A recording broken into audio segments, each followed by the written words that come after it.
Hello ಗೆಳೆಯರೇ, welcome back our channel. ಮಾನ ಅಂತ ಇವತ್ತು ನಮಗೆ ಒಂದು ಮಾಹಿತಿನ ಕಳಿಸಿರ್ತಾರೆ. ಸಿಂಗಲ್ ಆಗಿರ್ತಕ್ಕಂಥ ಹುಡುಗರು ಯಾರಾದರೂ ಈ ಒಂದು ವಿಡಿಯೋ ನೋಡ್ತಿದ್ರೆ ಪೂರ್ತಿಯಾಗಿ ನೋಡ್ಕೊಳ್ಳಿ ಸ್ನೇಹಿತರೆ. ಯಾಕಂದರೆ ನಮ್ಮ ಚಾನಲಲ್ಲಿ ಮದುವೆ ಆಗದೇ ಇರತಕ್ಕಂಥ ಹೆಣ್ಣು ಮಕ್ಕಳು ಪ್ರಪಲ್ಗಳು ಕಳಿಸ್ತಾ ಹೋಗ್ತಾರೆ. ಇವರ ವಯಸ್ಸು ಬಂದು 30 ವರ್ಷ. ನೋಡೋದಕ್ಕೆ ದಪ್ಪವಾಗಿರ್ತಕ್ಕಂಥ ದಷ್ಟಪುಷ್ಟವಾಗಿರ್ತಕ್ಕಂಥ ಮೈಕಟ್ಟು ಹೊಂದಿರತಕ್ಕಂಥ ಮಾನ ಅವರು ಪ್ರಸ್ತುತ ದಾಸೇನಹಳ್ಳಿ ಬಂದುಬಿಟ್ಟು ಬೆಂಗಳೂರಿನಿಂದ 15 ಕಿಲೋಮೀಟ್ರ್ವರೆಗೂ ಇದೆ ಸ್ನೇಹಿತರೆ ಅವರ ಒಂದು ಊರು.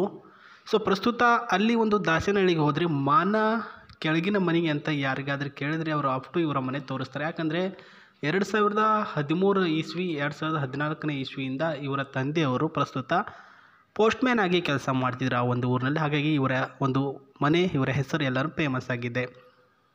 ನಮ್ಮ ಫ್ಯಾಮಿಲಿಯಲ್ಲಿ 2 ಜನ ಮೆಂಬರ್ಸ್ ಇದ್ದೇವೆ. ಬೇರೆ ಎಲ್ಲರೂ ಕೂಡ ಬೇರೆ ಬೇರೆ ಆಗಿದ್ದಾರೆ. ಇವಾಗ ನನ್ನ ಸರದಿ ಮದುವೆ ಆಗಿಬಿಟ್ಟು ಬೇರೆ ಆಗಬೇಕು ಅಂತ ಡಿಸೈಡ್ ಮಾಡಿರ್ತಕ್ಕಂಥ ಮಾನ ಅವರು ಹೆಂಗಿದ್ದಾರೆ ಅಂತ ನೋಡ್ಕೊಂಡ್ರೆ ಬನ್ನಿ. 2ನೇ ಪಾಯಿಂಟಲ್ಲಿ ಏನು ಹೇಳಿದ್ದಾರೆ ಅಂದರೆ, ನಮ್ಮ ಮನೆಯಲ್ಲಿ ಅಂದರೆ ಸೊ ಪ್ರಸ್ತುತ ನನ್ನ ಹೆಸರಿಗೇ 7 ಲಕ್ಷ ರೂಪಾಯಿ ಬಂಗಾರ ಇದೆ.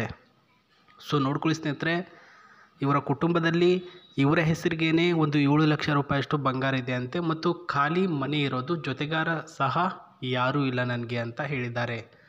ಏನಂದರೆ ವಿಚಾರ, 7 ಲಕ್ಷ ರೂಪಾಯಿಯಷ್ಟು ಆಸ್ತಿ ಆ್ಯಂಡ್ ಒಂದು ಖಾಲಿ ನಿವೇಶನ ಅಂದರೆ ಒಂದು ಪ್ಲಾಟ್ ಇದೆ. ಸೊ ಇವಾಗ ಅದರ ನೋಡ್ಕೊಂಡು ಹೋಗೋಕ್ಕೆ ಒಬ್ಬ ಜೊತೆಗಾರ ಬೇಕಲ್ವಾ. ಜೊತೆಗಾರ ಅಂದರೆ ಯಾರನ್ನು ನಂಬೋಕ್ಕಾಗಲ್ಲ. ಮದುವೆ ಆಗಬೇಕಾಗಿರ್ತಕ್ಕಂಥ ಗಂಡನ್ನೇ ನಂಬಬೇಕು. ಅಂಥ ಸಿಚುವೇಷನಲ್ಲಿ ಇವರು ಇದ್ದಾರೆ. ಹಾಗಾಗಿ ಒಬ್ಬ ಒಳ್ಳೆಯ ಹುಡುಗನ್ನೇ ಬೇಕು ಅಂತ ಡಿಸೈಡ್ ಮಾಡ್ಕೊಂಡಿದ್ದಾರೆ. ದಿನಾಲೂ ನನಗೆ ತಿಂಡಿ ತಿನಿಸುಗಳನ್ನು ಕೊಡಿಸಬೇಕು.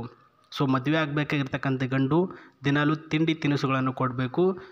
ಜೊತೆಗೆ ಪ್ರೀತಿಯಿಂದ ಊಟ ಸಹ ಅವರೇ ಮಾಡಿಸ್ಬೇಕು. ತಗೋ ಬಂಗಾರ ತಿನ್ನು ಅಂತ ಪ್ರೀತಿಯಿಂದ ಊಟ ಮಾಡಿಸ್ಬೇಕು. ಅಂದರೆ ಇವರು ಹೇಳಿರ್ತಕ್ಕಂಥ ಪ್ರಕಾರ ಹೆಂಗಂದರೆ, ಪ್ರಸ್ತುತ ಕೇರ್ ಮಾಡಿದ್ರೆ ಆ್ಯಂಡ್ ಚೆನ್ನಾಗಿ ನೋಡ್ಕೊಂಡು ಹೋದರೆ, ಜೊತೆಗೆ ಪ್ರೀತಿ ಜಾಸ್ತಿ ಮಾಡಿದ್ರೆ ನನಗೆ ಇಷ್ಟ ಆಗುತ್ತೆ ಅಂತ ಹೇಳಿದ್ದಾರೆ. ಅರ್ಥ ಆಯ್ತಾ? ಮೈಂಡ್ಗೆ ಹೋಯ್ತಾ?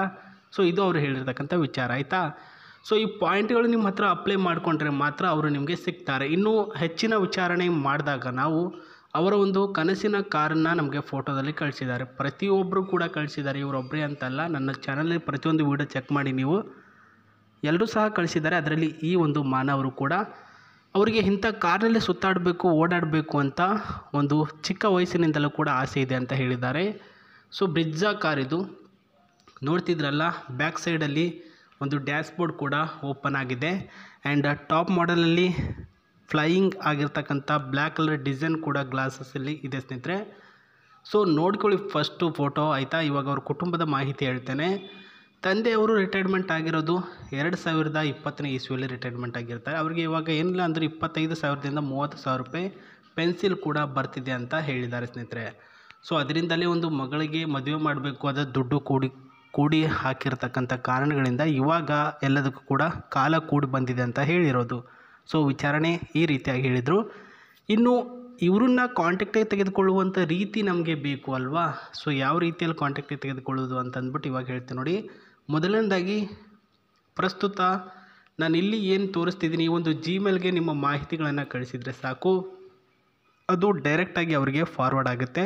ಸೊ ಆ ಒಂದು ಜಿಮೇಲ್ ಕಳ್ಸೋಕ್ಕೆ ಆಗಲ್ಲ ಅಂದರೆ ಇಲ್ಲಿ ಏನು ನೋಡ್ತಿದ್ರಾ, ಸೊ ಕಮೆಂಟ್ ಬಾಕ್ಸಲ್ಲಿ ನಿಮ್ಮ ಹೆಸರು, ನಿಮ್ಮ ಊರು ಮತ್ತು ನಿಮ್ಮ ನಂಬರ್ಗಳನ್ನು ಡೈರೆಕ್ಟಾಗಿ ಮೆನ್ಷನ್ ಆಗಿ ಕಮೆಂಟ್ ಮಾಡಿ. ಅಲ್ಲಿಂದಲೂ ಕೂಡ ಇವರಿಗೆ ನೀವು ಕಾಂಟ್ಯಾಕ್ಟಿಗೆ ತೆಗೆದುಕೊಳ್ಬೋದು. ಅದೇ ಚಾಯ್ಸ್ ಆಫ್ ಯು.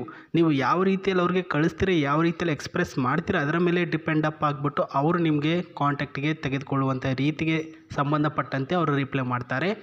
ಸೊ ಅದೇ ರೀತಿಯಾಗಿ ಅಕ್ಕಪಕ್ಕ ಅಂದರೆ ಬೆಂಗಳೂರಿನ ಅಕ್ಕಪಕ್ಕ ಇರ್ತಕ್ಕಂಥವ್ರು ಟ್ರೈ ಮಾಡಿ. ಯಾಕಂದರೆ ಬೆಂಗಳೂರವ್ರು ಅಂದರೆ ಇವರಿಗೆ ತುಂಬ ಇಷ್ಟ ಅಂತ ಕೂಡ ಹೇಳಿರೋದು.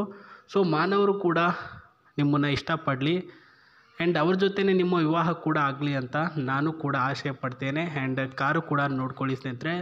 ಸೊ ಇದರ ಸ್ಟ್ರಾಂಗ್ ಆಗಿರ್ತಕ್ಕಂಥ space, steering and long lasting ಆಗಿರ್ತಕ್ಕಂಥ ಡಿಸೈನ್ ಎಲ್ಲನೂ ಕೂಡ ಅಷ್ಟೇ ಚೆನ್ನಾಗಿದೆ. ಆ್ಯಂಡ್ ಇದರ ಒಂದು ಡೀಸೆಲ್ ವೇರಿಯಂಟ್ ಆಗಿರ್ತಕ್ಕಂಥ ಕಾರು ಅವರಿಗೆ ತುಂಬ ಇಷ್ಟ ಅಂತ ಹೇಳಿದ್ದಾರೆ. ಮಾಹಿತಿ ಇದಾಗಿದೆ. ಮತ್ತೆ ನಾನು ನಿಮಗೆ ಸಿಗ್ತೀನಿ. ನಮಸ್ತೆ.